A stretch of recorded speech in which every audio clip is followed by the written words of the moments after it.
अंगना में दादी बैठी, अंगना में बाबा बैठे, बेटी क करती सिंगार जी।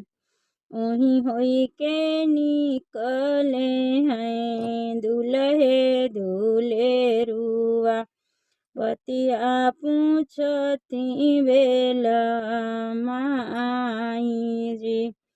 के करा बेटी खेलाई बारी हो बगीचा, के करा बेटी हैं दुलार जी। हमारा ई बेटी खेलाई बारी हो बगीचा, हमारे नी बेटी क दुलार जी।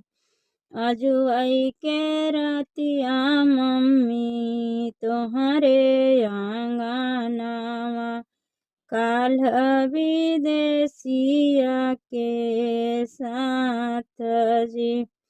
इतना जे सुने हई मम्मी कवाना मम्मी, अखिया से ढूरई लागी आंसू जी।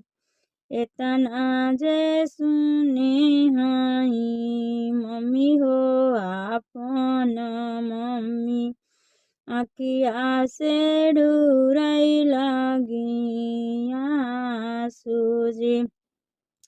बचपन से पाला पोसा तन मन लगाई, काल्हि विदेशिया